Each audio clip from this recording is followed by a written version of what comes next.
बिस्मिल्लाहिर्रहमानिर्रहीम। अस्सलाम वालेकुम जी। अच्छा जी, हमारा अगला टॉपिक है गैस्ट्राइटिस का। ठीक है जी। तो जैसे कि नाम से ही पता चल रहा है, गैस्ट्राइटिस किसको कहते हैं? इन्फ्लेमेशन ऑफ स्टमक को। ठीक है, स्टमक की वॉल की इन्फ्लेमेशन हो जाती है, इन्फ्लेमेशन ऑफ स्टमक। ठीक है। गैस्ट्राइटिस दो तरह का है, एक तो अक्यूट गैस्ट्राइटिस है, दूसरा हमारे पास क्रोनिक गैस्ट्राइटिस है। अच्छा, हम पढ़ते हैं कि अक्यूट और क्रोनिक में डिफरेंस क्या है। तो सबसे पहली बात तो ये है कि अक्यूट गैस्ट्राइटिस में हमारे पास गैस्ट्रिक वॉल में इरोजन्स आ जाती हैं। ठीक है, स्टमक में इरोजन्स आ जाती हैं। जबकि जो क्रोनिक गैस्ट्राइटिस है ना, क्रोनिक गैस्ट्राइटिस में हमारे पास म्यूकोजा की इन्फ्लेमेशन आती है। ठीक है जी, इन्फ्लेमेशन। ठीक है। अब हमने पढ़ना है कि किन वजूहात की बुनियाद पे जो है वो इरोजन्स आती हैं स्टमक में। इनमें सबसे पहले हमारे पास रोल है एनसेड्स का। हमारे पास पेशेंट प्रेजेंट करता है कि डॉक्टर साहब मुझे 2 से 3 साल हो गए हैं, मैं ना मुझे जोड़ों में बड़ी दर्द होती है। ठीक है, तो मैं जोड़ों के लिए ना दवाई खाती हूँ इस दर्द के लिए। तो अब मुझे ना पिछले 6 महीने से जो छाती में बड़ी जलन महसूस होती है, मुझे पेट के ऊपर के हिस्से में दर्द होती है, इस तरह से पेशेंट प्रेजेंट करता है। ठीक है, तो अब एंसर्स क्या हैं? हमारे पास आर्थराइटिस के पेशेंट्स आते हैं। ठीक है, ओस्टियो आर्थराइटिस, उसके अलावा रूमेटॉइड आर्थराइटिस के पेशेंट्स आते हैं। ठीक है, वो एंसर्स ले रहे होते हैं, फॉर एग्जांपल ब्रूफन ले रहे होते हैं। ठीक है, उसके अलावा पॉन्स्टॉन ले रहे होते हैं। ठीक है, और अगर हमारे पास गाउट का पेशेंट है तो पायरोक्सिकैम भी ले रहा होता है। ठीक है, इसी तरह और भी बहुत सारे एंसर्स होते हैं। ठीक है, अब ये एंसर्स किस तरह से गैस्ट्राइटिस करवाते हैं? एंसर्स हमने देखा था कि एंसर्स जो हैं ये साइक्लो ऑक्सीजनेस पाथवे को इनहिबिट करते हैं। ठीक है, इन्फ्लेमेशन में एक पाथवे होता है हमारे पास, साइक्लो ऑक्सीजनेस पाथवे। इस पाथवे के थ्रू डिफरेंट हमारे पास इन्फ्लेमेटरी मार्कर्स रिलीज होते हैं। ठीक है, जैसे कि हमारे पास प्रोस्टाग्लैंडिन्स बनती हैं, जैसे कि ल्यूकोट्राइन्स बनती हैं, वेजो कंस्ट्रिक्टर्स बनते हैं। ठीक है, उसके अलावा वेजो डायलेटर्स बनते हैं। ठीक है, ये सारी चीज़ें बनती हैं। अब प्रोस्टाग्लैंडिन्स जो हैं इनका रोल होता है प्रोटेक्शन का, म्यूकोजल प्रोटेक्शन करती हैं ये। ठीक है, तो स्पेशली प्रोस्टाग्लैंडिन E2। ठीक है, अब एक पेशेंट ने ले लिया एनसेड। एनसेड ने क्या करना है? एनसेड ने साइक्लोऑक्सीजनेस पाथवे को इनहिबिट कर दिया। इनहिबिट किया तो हमारे पास प्रोस्टाग्लैंडिन्स नहीं बनेंगी। प्रोस्टाग्लैंडिन्स नहीं बन रही या कम बन रही हैं तो म्यूकोजल प्रोटेक्शन जो है वो क्या हो जाएगी? कम हो जाएगी। म्यूकोजल प्रोटेक्शन कम होगी तो स्टमक में जो HCl प्रोड्यूस हो रहा है वो HCl जो है वो जाके स्टमक की उस वॉल को, म्यूकोजा को ज़्यादा से ज़्यादा डैमेज कर सकेगा। ठीक है, एज अ रिजल्ट हमारे पास क्या होगा? गैस्ट्राइटिस होगा। ठीक है, ये था हमारे पास एंसर्स का role. Next we have burns. Burns में क्या होता है? बर्न्स में पेशेंट को वाटर लॉस होता है। ठीक है, वाटर लॉस हुआ तो क्या हो गया? डिहाइड्रेशन हो गई। अब डिहाइड्रेशन के पेशेंट में लोकल इस्कीमिया, नेक्रोसिस बहुत ज़्यादा होने लग जाती है। ठीक है, इस्कीमिया और साथ में नेक्रोसिस। एज अ रिजल्ट क्या होता है? स्टमक में कर्लिंग अल्सर्स बनने लग जाते हैं इस्कीमिया नेक्रोसिस की वजह से। Next we have brain injury.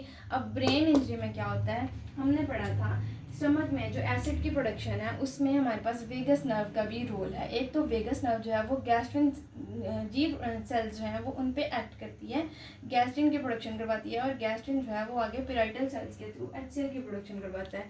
एक वो बात। दूसरा ये कि वेगस नर्व जो है डायरेक्टली एसिटाइलकोलिन के ज़रिए पेराइटल सेल्स पे एक्ट करके पेराइटल सेल से HCl की प्रोडक्शन करवाती है। ऐसे ही है। अब ब्रेन इंजरी में वेगस नर्व की वजह से जो स्टिमुलस जा रहा था वो हो जाता है बहुत ज़्यादा। स्टिमुलस इंक्रीज हुआ, एसिटाइलकोलिन इंक्रीज होगा। एसिटाइलकोलिन जो है पेराइटल सेल्स पे ज़्यादा से ज़्यादा एक्ट कर सकेगा। As a result parietal cells ज़्यादा से ज़्यादा HCl की प्रोडक्शन करेंगे। HCl ज़्यादा होगा, एसिड ज़्यादा होगा, एसिडिटी ज़्यादा होगी तो क्या होगा? हमारे पास गैस्ट्राइटिस होने लग जाएगा। ठीक है, इरोजन होने लग जाएंगी। ये था हमारे पास अक्यूट गैस्ट्राइटिस के बारे में। Next we have chronic gastritis. अच्छा जी, क्रोनिक गैस्ट्राइटिस में सबसे पहले रोल है हमारे पास H. पाइलोराई का। H. पाइलोराई हमें पता है बैक्टीरिया है। बैक्टीरिया यानी कि फॉरेन बॉडी, स्टमक की वॉल में जाके ये म्यूकोजा में रिसाइड करते हैं। ठीक है, एक फॉरेन बॉडी, एक बाहर की चीज़, और वो भी बैक्टीरिया आके स्टमक की वॉल में रिजाइड कर रहा है, ठीक है। लोकल इन्फ्लेमेशन तो करवाएगा, क्यों, बाहर की चीज़ आई है तो बॉडी का रिस्पॉन्स तो आएगा, डिफेंस मैकेनिज्म आएगा, तो उस जगह पे म्यूकोजा के लेवल पे क्या हो जाएगी, इन्फ्लेमेशन आ जाएगी। एक इन्फ्लेमेशन ये हो गई, ठीक है। दूसरा एच पाइलोराई, एक तो हमारे पास स्टमक में एसिडिक माहौल होता है, ठीक है, HCl की वजह से एच पाइलोराई उसमें इजीली सर्वाइव कर सकता है, ठीक है। दूसरा ये खुद भी अमोनिया की प्रोडक्शन करते हैं, अमोनिया की प्रोडक्शन, अमोनिया क्या करता है, फर्दर एसिडिक इन्वायरमेंट प्रोवाइड करता है, ठीक है।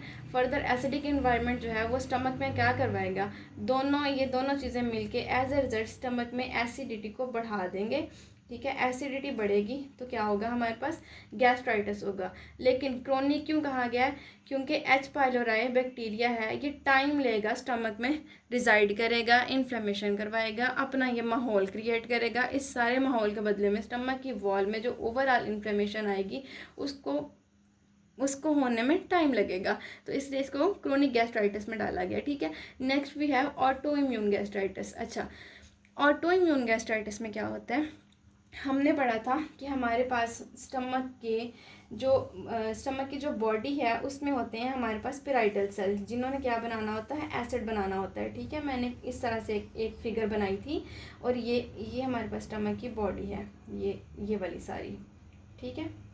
अच्छा, इस तरह से मैंने एक पेराइटल सेल बनाया था, ठीक है, ये पेराइटल सेल है। अब इस पेराइटल सेल के ऊपर दो तरह की चीज़ें लगी होती हैं जिनके खिलाफ ऑटो एंटीबॉडीज़ बन जाती हैं। सबसे पहले तो hydrogen potassium ATPase pump, hydrogen potassium ATPase, ठीक है। इसके खिलाफ बॉडी क्या बनाती है, एंटीबॉडीज़ बनाने लग जाती है। उसके अलावा पेराइटल सेल्स हमने देखा था HCl के साथ इंट्रिंसिक फैक्टर भी बना रहे थे, तो इंट्रिंसिक फैक्टर के खिलाफ भी ऑटो एंटीबॉडीज़ बनने लग जाती हैं, ठीक है। अब वो ऑटो एंटीबॉडीज़ जाके पेराइटल सेल्स पे एक्ट करती हैं। इन दोनों अपने अपने जो इनके जो ऑटो एंटीबॉडीज़ की जो मंजिल है, अपनी मंजिल पे पहुंच के वहाँ पे एक्ट करती हैं, ठीक है। तो इन दोनों को क्या कर देती हैं, इनहिबिट कर देती हैं। ना हमारे पास HCl प्रोड्यूस हो रहा होता है, ना हमारे पास इंट्रिंसिक फैक्टर प्रोड्यूस हो रहा होता है, ठीक है जी, दोनों चीज़ें नहीं बन रही होती। तो फिर हमारे पास इन्फ्लेमेशन कहाँ से आ रही है, इन्फ्लेमेशन ऐसे आती है कि जो HCl प्रोड्यूस करने में एक तो वेगस नर्व का रोल था ना, वेगस नर्व डायरेक्टली प्रोड्यूस कर रही थी। दूसरा वेगस नर्व, यहाँ पे एक हमारे पास G सेल्स भी तो थे ना, ठीक है भाई साहब, इनका भी तो कोई रोल था ना, इन्होंने गैस्ट्रिन की प्रोडक्शन करवानी थी। गैस्ट्रिन ने जाके डायरेक्टली पेराइटल सेल्स पे एक्ट करना था, गैस्ट्रिन ने जाके इंटेरोक्रोमाफिन सेल्स पे भी एक्ट करना था, ठीक है, इंटेरोक्रोमाफिन सेल्स। अब सिर्फ ये चीज़ हमारे पास अफेक्ट हुई है इस टाइम पे, कौन से, सिर्फ हमारे पास पेराइटल सेल्स अफेक्ट हुए हैं, ठीक है जी। बाकी की सारी चीज़ें तो ठीक है, बाकी सब ने अपना पूरा जोर लगाना है कि पेराइटल सेल से HCl की प्रोडक्शन करवा सकें, ठीक है। तो क्या होता है, HCl नहीं आ रहा बॉडी के पास, नेगेटिव फीडबैक के थ्रू वेगल स्टिमुलेशन बढ़ेगी, वेगल स्टिमुलेशन से गैस्ट्रिन सेल्स जो हैं वो ज़्यादा से ज़्यादा गैस्ट्रिन की प्रोडक्शन करेंगे, जी सेल्स जो हैं वो क्या करेंगे, गैस्ट्रिन की प्रोडक्शन ज़्यादा से ज़्यादा करेंगे, ठीक है। एज अ रिजल्ट इनका ओवरवर्क की वजह से इनकी क्या हो जाएगी, हाइपरट्रॉफी, ठीक है जी। उसके साथ साथ ये जाके इंटेरोक्रोमाफिन सेल्स पे भी एक्ट करेंगे, तो ये भी बहुत ज़्यादा काम करने लग जाएंगे। दोनों का मकसद क्या है, पेराइटल सेल्स से HCl की प्रोडक्शन करवाना, लेकिन वो नहीं हो रही, HCl नहीं मिल रहा, तो इन्होंने अपना काम बढ़ाई जाना फीडबैक के ज़रिए, ठीक है। तो इंटेरोक्रोमाफिन सेल्स की भी क्या हो जाएगी, हाइपरट्रॉफी, ठीक है। लेकिन हमारे पास HCl की प्रोडक्शन नहीं है, तो इस पूरी कंडीशन के लिए बुक में उन्होंने ना दो बातें लिखी हुई हैं।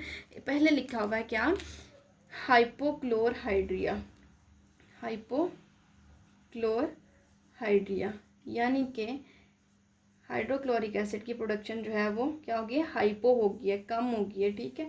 साथ में उन्होंने एक और चीज़ लिखी हुई है, हाइपर गैस्ट्रीनीमिया, यानी कि गैस्ट्रिन प्रोड्यूसिंग सेल्स यानी कि जो जी सेल्स हैं वो गैस्ट्रिन की प्रोडक्शन को बहुत ज़्यादा कर रहे हैं, ठीक है। तो हाइपर गैस्ट्रिनीमिया हो रहा है। ये दो चीज़ें बुक में लिखी हुई हैं। इन दो चीज़ों का असल में जो है ना वो ऑटो इम्यून के सीन में जो है ना वो इनका आ रहा है जिक्र, ठीक है। ये बात आपने याद रखनी है। उसके अलावा एक और चीज़ मैंने बताई हुई है कि क्रोनिक गैस्ट्राइटिस में हमारे पास इंटेस्टिनल मेटाप्लेजिया भी आता है। जब गैस्ट्राइटिस ज़्यादा देर के लिए रहता है, ठीक है, स्टमक में प्रोटेक्टिव माहौल नहीं है, स्टमक में एसिड की प्रोडक्शन बहुत ज़्यादा है, उस एसिड ने जाके इंटेस्टाइन के अंदर भी एक्ट करना है, इंटेस्टाइन की वॉल पे भी एक्ट करना है। तो इंटेस्टाइन की वॉल ने एज अ रिजल्ट अपना प्रोटेक्टिव मैकेनिज्म अपनाने के लिए यहाँ पे मेटाप्लेजिया करवा देना है, ठीक है। तो क्या होगा, हमारे पास इंटेस्टिनल मेटाप्लेजिया भी आएगा, ठीक है। अच्छा जी, कोशिश मैंने पूरी की है कि सारे पॉइंट्स जो हैं वो आपको बता दिए जाएँ, कुछ मिस ना हो, इसमें कोई भी किसी किस्म की गलती हो तो आप मेंशन कर सकते हैं। अभी तक आपको कोई मसला हो, you can ask me. Thank you.